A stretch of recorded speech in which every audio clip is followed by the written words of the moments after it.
Good morning. Welcome to episode 3 of Richard and Paul's Instant Pot Recipes. Hi Paul. Hi Richard. How are you? I'm very good, thank you. Oh good, I'm very pleased. Yes, we're cooking again and today is another Instant Pot recipe as we've just said. But this recipe is slightly different because we will be using the saute function to begin the cooking on the Instant Pot. So it shows another skill with your Instant Pot, and obviously we're going to go through it step by step and show you exactly how to do it. And today's recipe is, Paul? Mushroom risotto. And quite an indulgent mushroom risotto because we're using wine. You could use water instead of wine if you prefer. We're also going to be using some butter. You can use vegan butter. And obviously lots of Parmesan cheese, which Richard adores. Well, I mean, there's no point in having a risotto if it hasn't got cheese in it and plenty of it. And, you know, for those of you who maybe don't like using wine in cookery, fair enough. I mean, it does have a wine flavour to it. But, you know, risottos do tend to have wine in them. Yeah. But you could replace it, I guess, with a bit of stock. Well, we're going to be using stock, so maybe up the herbs a little bit if you weren't going to use wine. Okay, but we're going to talk about the ingredients in a moment. This will serve 4 if you're serving it as a starter, or 2 good portions. Yeah. You could scale it up if you wanted to do batch cooking. Absolutely. I don't think we've got much room for batch cooking at the moment, have we, Paul? We don't. No. So we're just doing this as I say. Yeah. And also, we're going to notice the difference in terms of it coming up to pressure, because there's fewer ingredients, and also the pot is going to be warm from the saute. Absolutely. Yeah. So that will make a difference. So I think without further ado, we should just get on and look at the ingredients, don't you, Paul? Definitely. Ooh, what a lovely array of gorgeous ingredients. Take us through the ingredients, Paul. So today we're going to be using olive oil, an onion, a little bit of celery, garlic. Then in here we've got mixed herbs. If you want to use fresh herbs, that's fine. We've also got black pepper, salt and bouillon powder. If you'd rather use a stock cube, then please do. Can I just stop you there a second? The pink salt, is that pink Himalayan salt? Yes, Paul? It is, because that's what we've got. Lovely. And then some mustard. This is Dijon mustard. Some yeast extract, butter, frozen peas which have been defrosted, and it's important that when we use those they are defrosted, grated parmesan, arborio rice, mushrooms, wine and water. Fantastic. So just to go back to the peas, why is it important to defrost your peas before using them? Because we cook the whole thing and then we add the peas afterwards, so you don't want to put frozen peas in at the end because it'll cool down your mixture really significantly, and A, extend the cooking time, but B, also add extra moisture to it. But they're going to cook in the heat of the dish, aren't they? They are. I mean, frozen peas are already sort of partly cooked anyway. So this is the Instant Pot control panel, and you're going to begin, Paul, by pressing the saute, which on ours is in the bottom left-hand corner. So we've turned the saute function on, and in goes olive oil. Do you have to wait for it to heat up? Or? No, just put it straight in now. Okay. I'm just going to add a little bit of water there and put that in as well. Let's give it a stir around. I find the saute on the Instant Pot actually quite fierce. Okay. And so I like to put some water in just to bring the temperature down a little to begin with. Then in goes onions, celery and garlic going in, and then we're just going to give that really good stir and it will start warming up and then sauteing. This will take about 5 minutes and just make sure that you stir it every now and again, maybe 4 or 5 times during that time. And I can hear it starting to saute now. You can hear it bubbling. I'm sorry that you can't see right into the pan, but we can't really do that because the lens would start getting cloudy. But the sautéing is starting, Paul. Yeah. We don't want this to brown, so we're just really softening it all through, and the celery and the onions will go translucent. Okay. Yeah, so we're aiming not to get any colour. No. I've changed the angle slightly, so I hope you can see a little bit more of the ingredients sizzling away there. It smells good, Paul. Who doesn't like the smell of sautéing onions? Yeah, yeah. They call it sweating them, don't they? Yeah, sweating them down, yeah. Okay, so sorry about the amount of steam that's coming out, but the mushrooms are now going in.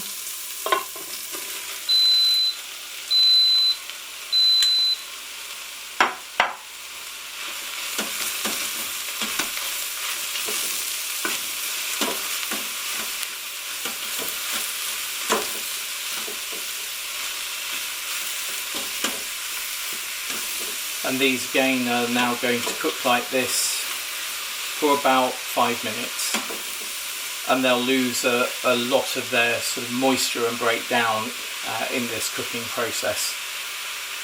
Great. We'll come back and have a look at those once they're cooked down. Okay, so it's been a good few minutes, and as you can see, the mushrooms have really started to shrink in size and cook down, which is exactly how you want them, because they're also releasing quite a lot of their moisture. Yeah. And developing their flavour as well. Absolutely. I think that's important with mushrooms, to really get that flavour going. And what's also important to know is when you are sautéing things, very often some of the elements that you sauté will stick to the base, and you need to put some liquid in there to deglaze. By putting the mushrooms in like this, they've obviously released a lot of their moisture, so they've simply in the process of cooking deglazed the bottom of the pan. Yeah. So deglazing is the process of removing anything that's sticking to the base of the pan by adding a liquid. And what you're saying is, because there's a lot of moisture, they're unlikely to stick that much. Yeah. Yeah. Gosh, so much steam coming off them. That's going to stop now because we're about to add water. So you're going to add the water.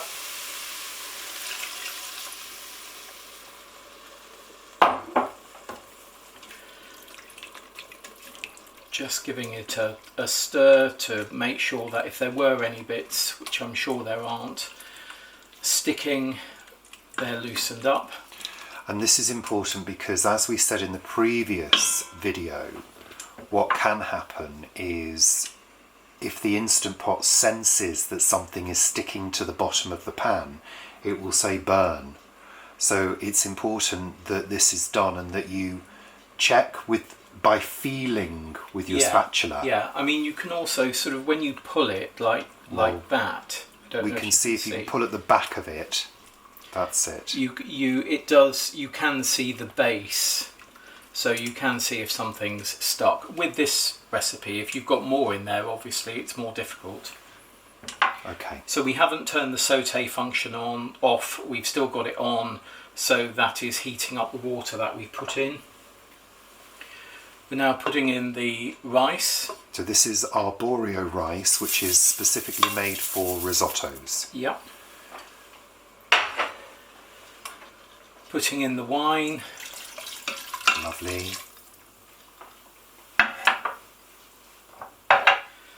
Sprinkling over our herbs, black pepper, bouillon powder and salt.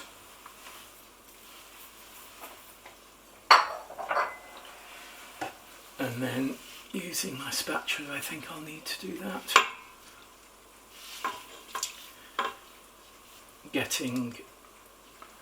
So that's the mustard and the yeast extract going in. Lovely. And now we're going to add the lid on and cook it. And I'm taking the saute function off by pressing cancel. Okay, so we'll have a look at that. Okay, so you just said that you were going to take off the saute function by pressing cancel? Yeah. So that's Lovely. now off. Excellent. And we're going to put the lid on. Okay, so on goes the lid. And we're going to turn that valve to the back. Okay, so we're going to cook this dish for 15 minutes. I'm pressing pressure cook and then increasing the cooking time to 15. Okay, and the pressure cooker will start its cooking cycle automatically, and it'll signal that with a beep, and it'll come up to pressure, which should take a couple of minutes. Yeah, less than 5 minutes. Because the ingredients are already warm.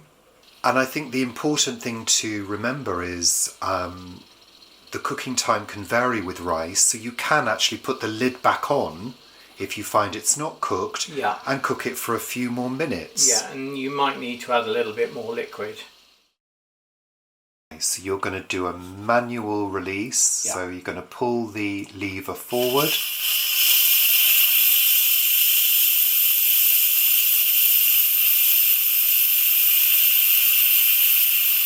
Okay, so the pressure's all released, so we're going to take the lid off and have a look.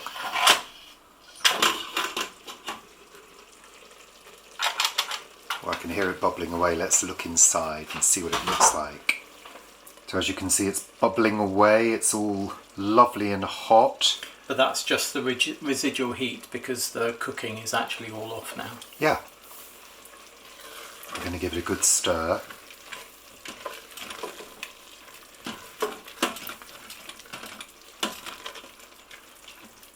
And I think the important thing to say is that a risotto should be creamy. A creamy texture with a slight firmness to the rice. So if you wanted to test the rice at this point, you could do. So you're going in with the butter pool. Yep. This is to enrich it. You can omit the butter if you don't want to put butter in, or you could use a knob of a vegan butter if you wanted to. Yeah, or an extra glug of olive oil would enrich it a little bit as well. Okay, that's virtually melted, and now in with the peas. So these are frozen peas that have been defrosted. Fully defrosted, and we're going to allow them to cook for a good few minutes in the residual heat. Because it's important that any frozen food is cooked thoroughly. That's why we defrost it first, so it can cook pretty quickly in the heat. I mean, it's pretty hot in there.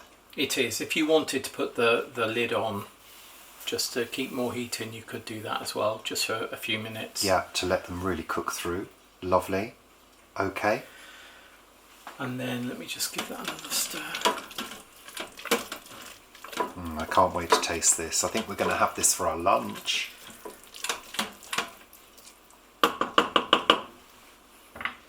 And then in with most of the cheese. We're saving a little bit for the top, yeah? Yeah. As we said, this is indulgent. You know, you've got olive oil, butter, cheese, unctuousness, wine, of course, which we mentioned.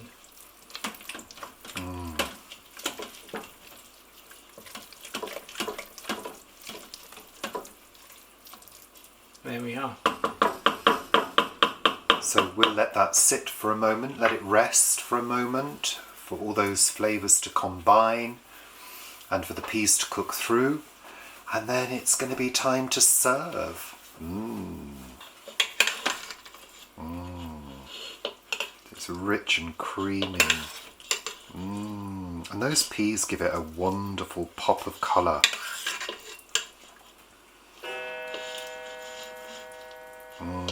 looks delicious.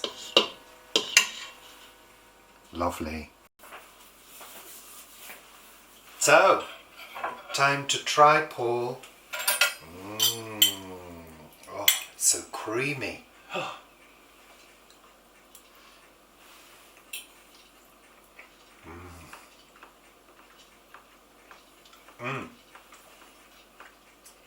That's lovely. I'll tell you, those peas are like a burst of freshness.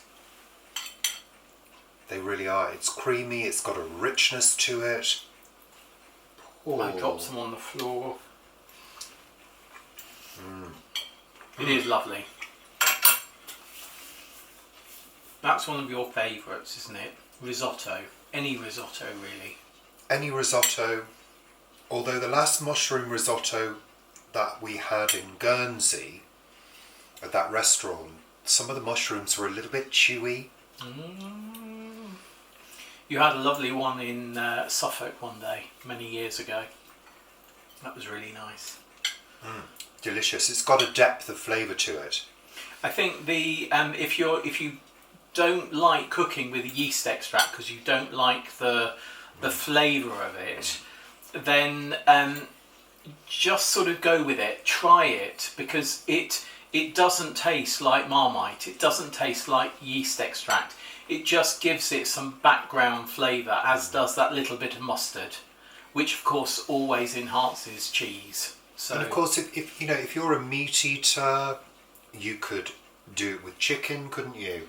Well, you could do, yeah. If you wanted to, chicken and mushroom risotto. Yeah, you could do, yeah. In which case you would want to, I think, add your chicken and saute off your chicken sort of, early on before you add your mushrooms. But yeah. If you like meat, but you're a vegetarian, you could use Quorn. You could do. Or you could just have this lovely mushroom risotto. What I'm saying is it's adaptable, Paul. It is adaptable, absolutely. It's also delicious as it is. Very easy to eat. As you're showing, yeah. Well done, Paul. Thank you for watching. We're going to have this for our lunch. We are. So take care, toodle pip, au revoir. Bye. Bye.